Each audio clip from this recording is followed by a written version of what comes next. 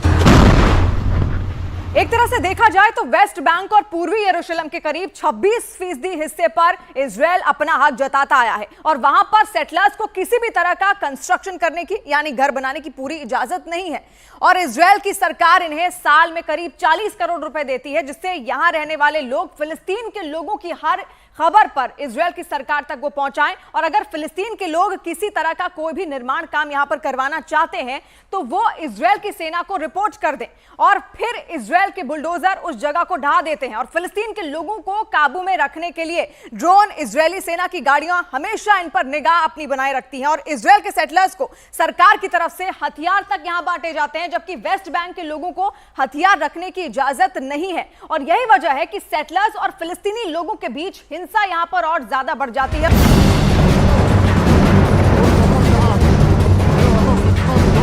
Gaza में 7 अक्टूबर को Hamas के अटैक के बाद जैसे ही इजरायल की सेना ने गाजा में युद्ध शुरू किया, वेस्ट बैंक में भी फिलिस्तीनियों पर इजरायली सेटलर्स का हमला बढ़ गया है। 7 अक्टूबर से अब तक फिलिस्तीनियों पर करीब 250 हमले हो चुके हैं।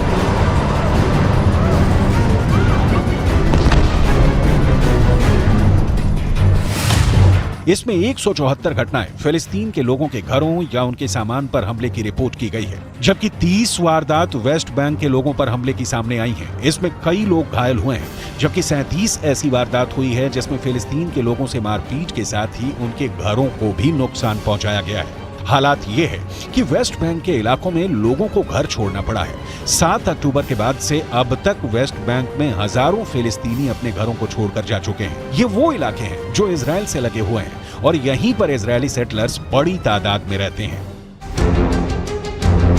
यूएन की रिपोर्ट बताती है कि अक्टूबर 2023 में वेस्ट बैंक में इजरायली सेटलर्स के हमले में अचानक से इजाफा हुआ है। 2021 में जहां रोज एक हमला रिपोर्ट किया जाता था, वो अगले साल 2022 में बढ़कर 2 हमलों का हो गया। अब इसकी तादाद अचानक से कई गुना बढ़ गई है। अब रोज 7 से 10 हमले रिपोर्ट किए जा रहे हैं।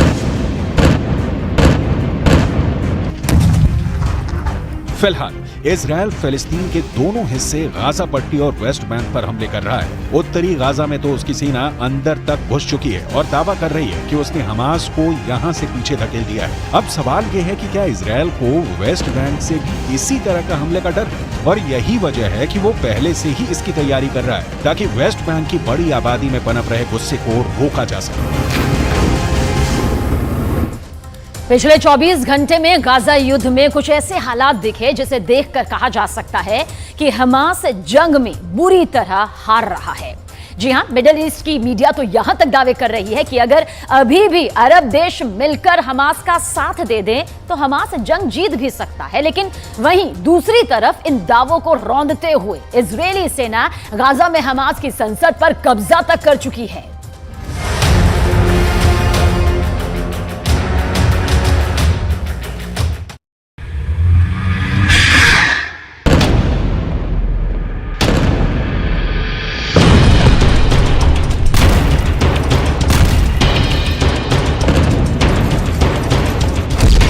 हमास की संसद पर इजरायल का कब्जा। अगर अभी भी अरब देश जंग में हमास का साथ सही तरीके से दे तो हमास इजरायल को गाजा पट्टी में कड़ी टक्कर दे सकता है। 1 महीने से ज्यादा की सीधी जंग में इजरायल के 46 से ज्यादा सैनिक और अफसरों को हमास के लड़ाके मार चुके हैं। लेकिन अब हमास के लड़ाकों को इजरायली सेना बुरी तरह से मार रही है।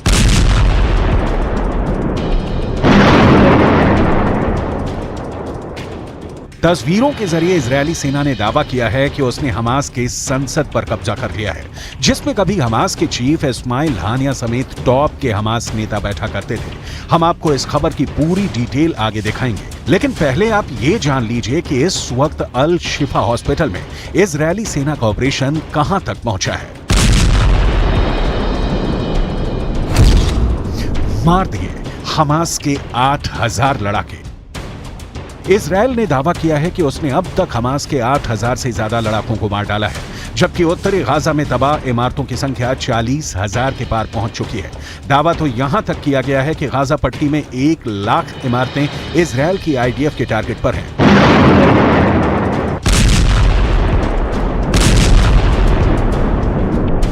आईडीएफ के ऑपरेशन की ताजा तस्वीरों में साफ देखा जा सकता है कि इजरायली सेना ने गाजा पट्टी को कितनी बुरी तरह से रौंद डाला है। कब्रिस्तान जैसा दिख रहा है उत्तरी गाजा।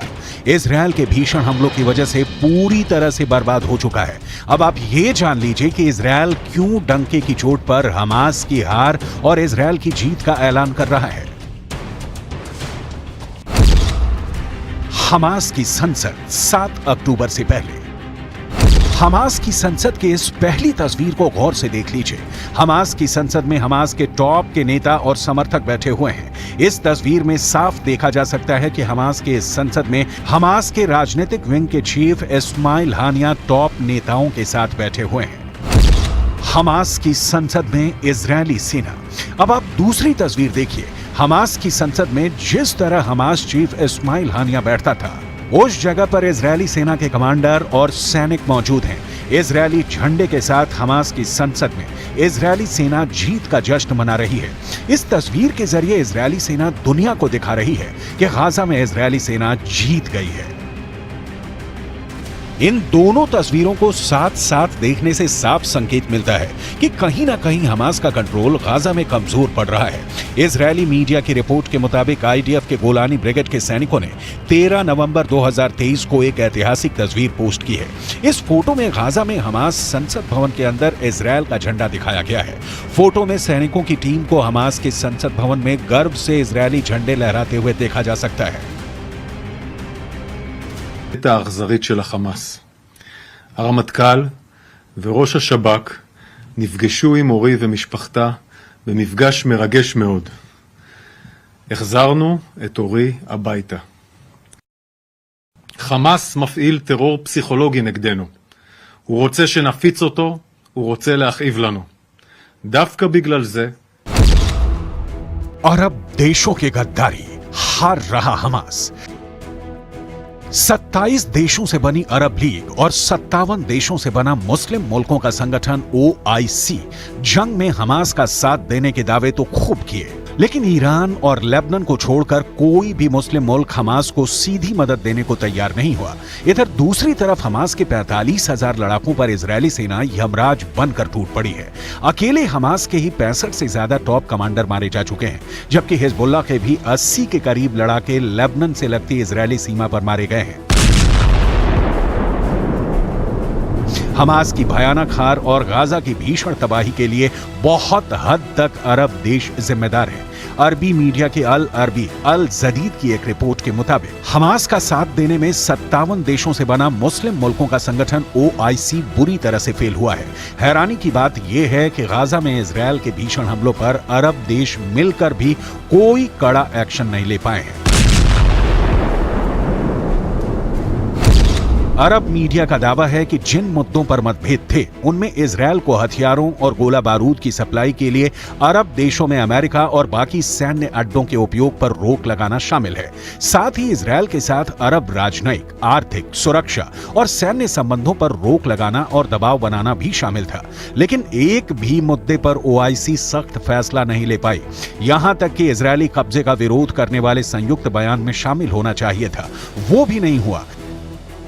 इजरायल का गाजा पर कब्जे का विरोध करने पर जब वोटिंग हुई तो फिलिस्तीन, Syria, Algeria, Tunisia, Iraq, Lebanon, Kuwait, Qatar, Oman, Libya और यमन सहित 22 सदस्यीय निकाय के 11 अरब देशों ने या तो प्रस्ताव दिया या फिर उनका समर्थन किया, लेकिन 4 मुस्लिम देशों ने इसके विरोध में मतदान किया, जबकि कई अरब देश वोटिंग के वक्त अनुपस्थित रहे, जिनका खुलासा नहीं किया गया है।